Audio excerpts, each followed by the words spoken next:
drawings chronicle the civil rights movement. McMahon's illustration of a critical moment at the Emmett Till murder trial paved the way to his career as a reportage artist, producing thousands of drawings and influencing social change. McMahon documented Martin Luther King in his 1963 I Have a Dream speech and his 1965 Selma to Montgomery March, in addition to the two 1964 mistrials of civil rights leader Medgar Evers. Margot McMahon carries on this legacy through her own work as an internationally awarded sculptor. Her work has been collected by many renowned institutions, including the Chicago History Museum, and we hope to hear more about Margot's work here today. So welcome, Margot McMahon. And Lindsay Powers.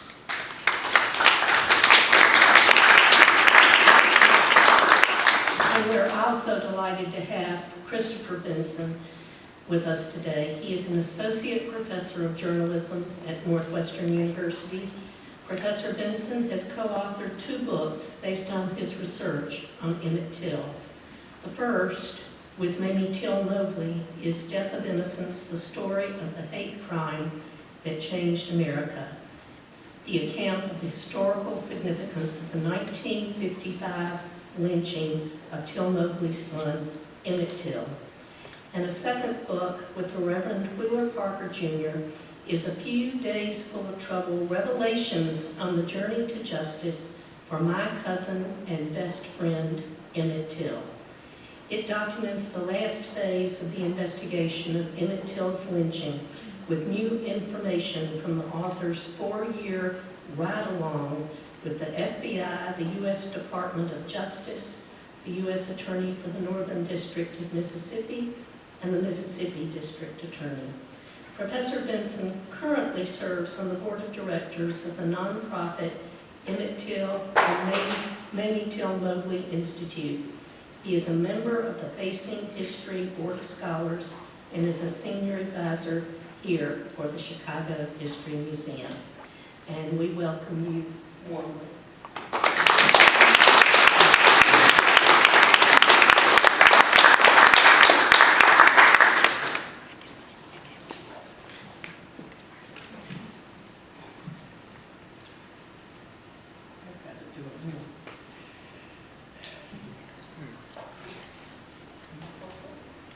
Perfect.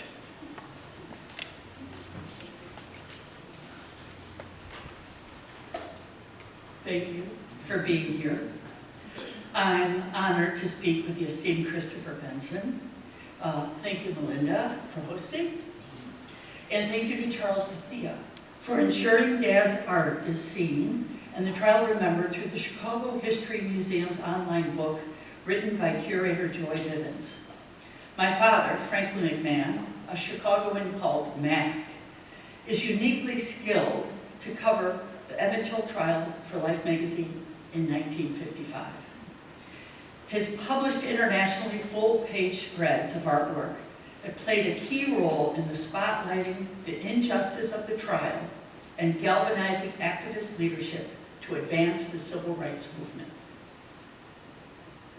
Dad, an artist journalist, published a cartoon in the New Yorker and was staff cartoonist at Extensions, a Chicago magazine, before becoming a World War II cartoon correspondent. Dad had lived the clandestine resistance life as a prisoner of war in 3 German POW camps. His prison experience taught him how to melt into the crowd while drawing, to capture the emotion of the moment, and mail his art out safely. Dad sent cartoons with captions back to Extension magazine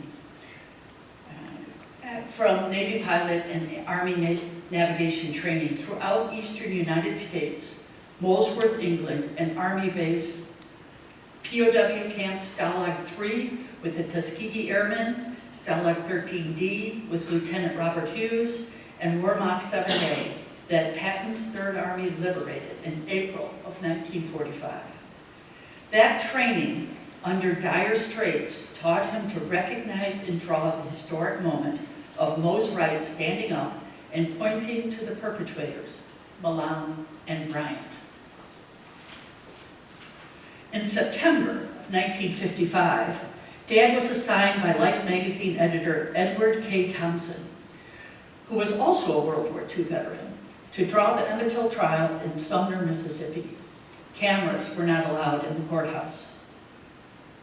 When Dad covered the trial, it had already been a year since the Supreme Court ruled segregation in schools was unconstitutional in the Brown versus Board of Education case in Topeka, Kansas.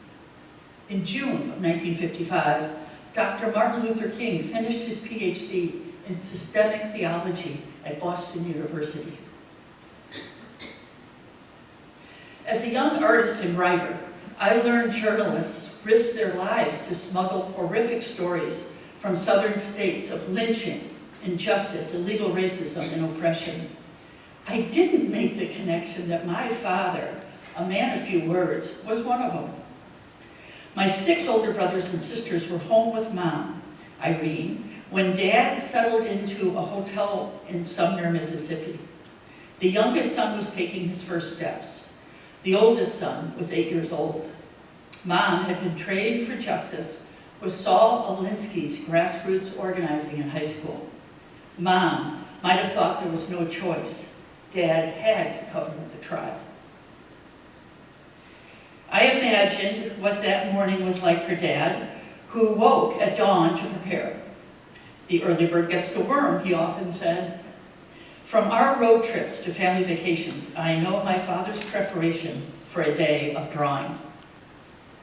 Dad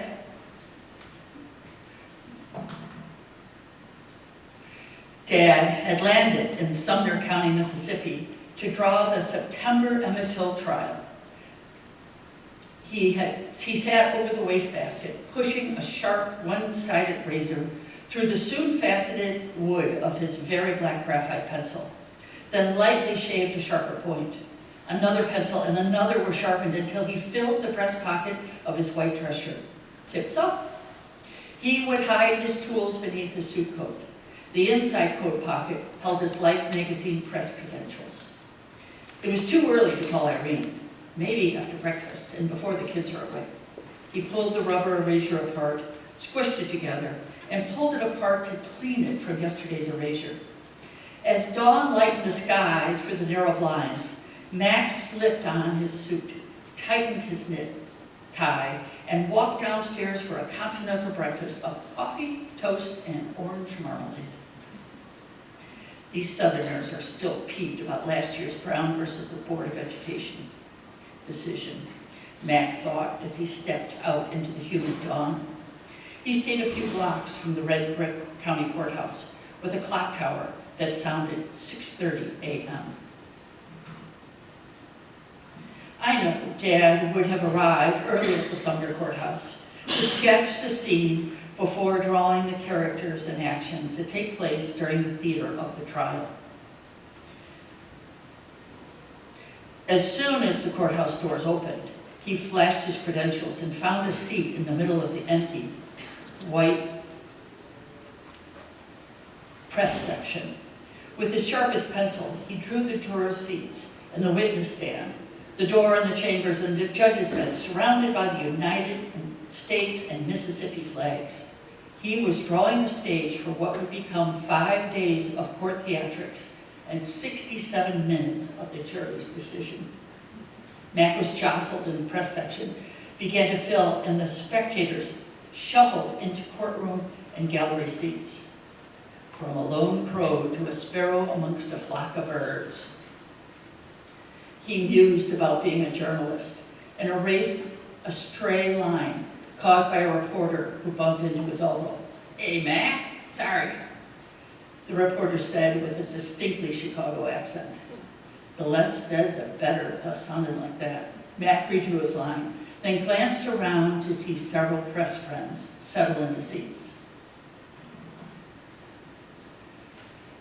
Dad's insightful drawing brought a humanistic empathy from his eyewitness account, expressing the dynamics of 2 mothers testifying. Mammy Till Bradley speaking for her murdered son. Carolyn Bryan in A Man's World. Viewers felt a sympathy for Willie Reed, Emmett's cousin, in the courtroom.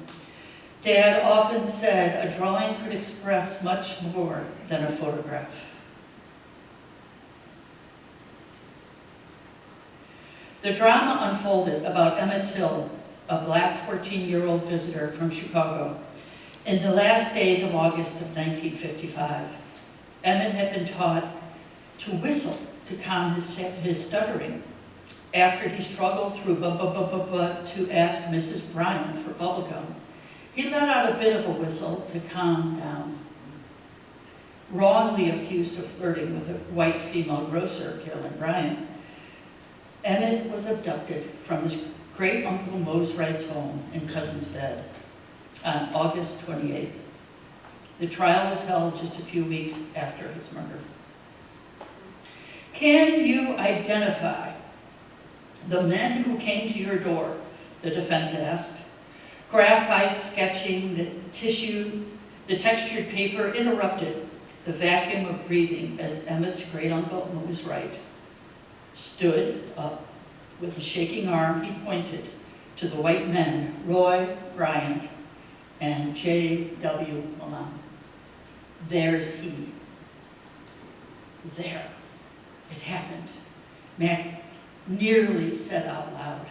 Mac's pencil flew to capture the tension in the air. He shucked 300 years of United States history, he thought and drew. Mac's graphite lines captured the electricity in the room of the form of the shaking, outstretched, and elongated arm. The force of gesture in his stance and the quaking suspenser holding his pants. Then a loud, lurching thud was heard. Mose Wright sat. The third thud was the thud told what strength it had taken for him to point his finger and state two words, there's he. Mose Wright's gesture is stiff with fear. His arm is drawn, shaking. His words were few. I read that thunk sound of Mose Wright sitting showed he knew what his pointing would trigger for his family and himself. He knew violence and oppression were the standard punishment. Dad may have hoped telling the story of the moment through Life magazine might be a protection for Mose Wright and his family. Dad's drawings were in handheld spiral notebook to blend in with the other Chicago journalists.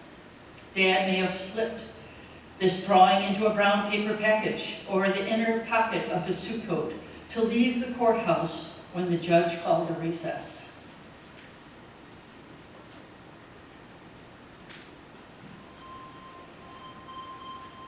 Mac and another reporter silently walked across the street for a cup of coffee. At the coffee shop door, they were surrounded closely by a few white male Southerners. You Northerners go back home and leave us Sumner folks alone. Shirking off the comments, Mac turned away and had his coffee in the hotel instead. He redrew the pencil drawings on the larger sketches of Arch's paper.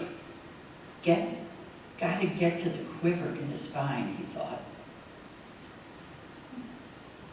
The graphite sketches on lined spiral notebooks were redrawn in ink on textured Arch's paper as art for reproduction. Dad enlarged his pencil sketches from hand-sized notebooks.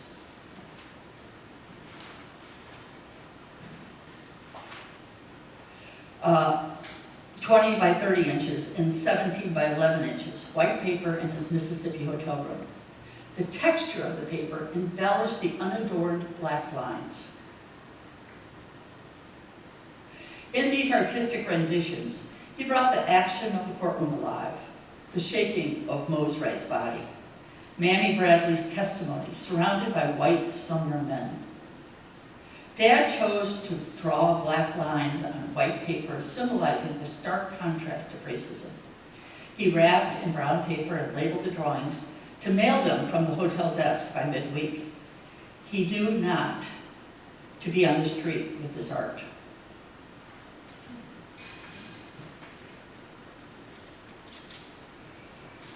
Mac's hand shook from fatigue.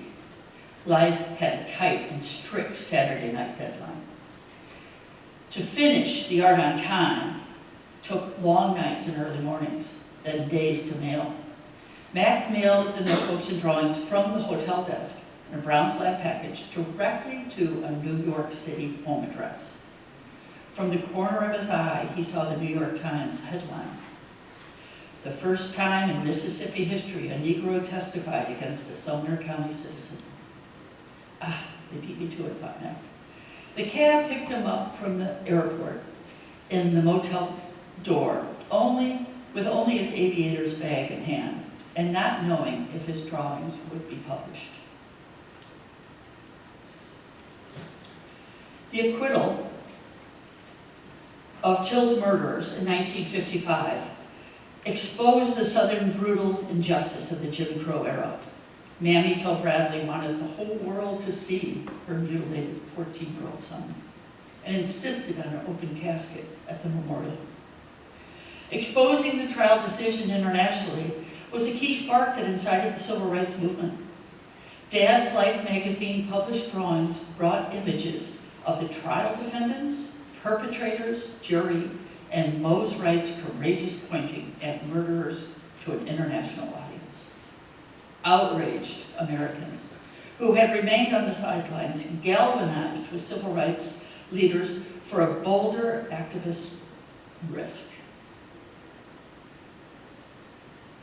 100 days later, Rosa Parks thought of Emmett Till's murder when she refused to give up her seat in the black section of the bus. Miss Parks' arrest triggered the Montgomery bus boycott. Dr. Martin Luther King joined national leadership to catalyze a mass, peaceful civil disobedience movement to resist racism in America. Dad drew where civil rights were peacefully demanded. He was found drawing amidst Catholic priests for safety at the first Edmund Pettus Bridge protest with Sarah's father, with Mom, and the Marquette Park March with Dr. Martin Luther King, who said he had not seen an anger like Chicago's, and in South Africa to end apartheid. Our whole family was at the 1968 Democratic Convention Battle of Michigan Avenue at the Congress Hilton Hotel. Dad reported with drawings at the Chicago conspiracy trial for the Chicago Tribune. Was it the Chicago 7 or 8? He drew Bobby Seale gagged, chained to a chair, when people said, "Not in our time." He drew at living room meetings for gay rights and women's rights. My father arrived in Boston to paint Senator Barack Obama giving his keynote speech. Dad, with his brown package of paper, took a bus to Washington, D.C. for the Million Man March with no hotel reservations at 75 years old after Mom passed away. Then he drew, with his very black, sharpened pencil, Senators Hillary Clinton and Barack Obama debating to be the Democratic nominee for the President of the United States. Dad said, "Presidents are decided by men in smoke-filled rooms." He drew Eleanor Roosevelt, Rosalind Carter, Nancy Reagan. He drew every presidential candidate from Eisenhower to Barack Obama, including Babbitt, Dukakis, McCarthy, and Dole.